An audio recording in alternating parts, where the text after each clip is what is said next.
Сите пораки од секојдневната реторика на председателот вечерва се очекува да бидат спакувани во говор кој важи за еден од најподготвуваните председателски говори.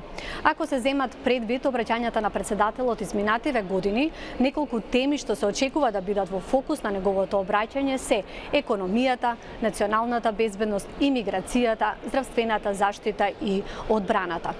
Од економските резултати се очекува да ги истакне ниската невработеност, рекордните берзи, првата фаза од трговскиот договор со Кина, како и обновениот договор со Канада и Мексико.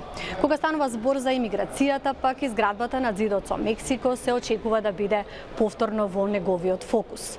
Од проектите на надворешен план се предвидува овој пат тој да зборува многу повеќе за мировниот план за решавање на конфликтот помеѓу Израел и палестинците, отколку за преговорите со Северна Кореја за денуклеаризација. Меѓутоа, сите овие теми, сметаат критичарите, нема да може да го засенат фактот што председател има обраќање пред нацијата во исто време кога се води постапка и за негово отстранување од функцијата. А како овие два настана ќе се одвиваат истовремено, предлагам да слушнеме од прилогот во приложение. The resolution is agreed to. Вака, главниот судија на Врховниот суд на САД, Џон Робертс, го финализираше планот во сослушувањето за импичмент на председателот Трамп во петокот. Гласањето беше по партиска линија. Републиканците го одбија барањето на демократите за повикување сведоци и поднесување нови документи. Наводите за импичмент се во врска со телефонскиот разговор на Трамп, при кој тој побарал од украинскиот лидер да истражи активности на политички ривал, додека во исто време ја задржувал помошта која што Конгресот ја одобрил.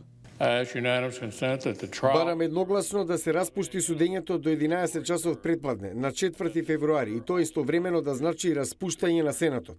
Лидерот на мнозинството во Сенатот Мич Меконел со тоа ги најави завршните зборови што уследија вчера за крајното гласање да се одржи утре.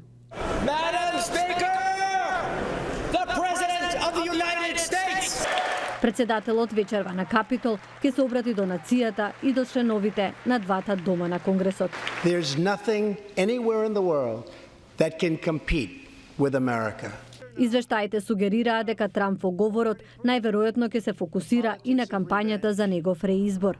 Но утре веќе сите очи ќе бидат цвртени кон, како што се очекува, ослободувањето од вина на председателот од легислативното тело што е под контрола на неговата партија. А предутрешниот голем ден вечерва во 9 часот локално време. Председателот Трамп ќе има шанса уште еднаш да го повтори неговиот став за импичментот, но овој пат наместо на Твитер во живо да се обрати пред целата нација.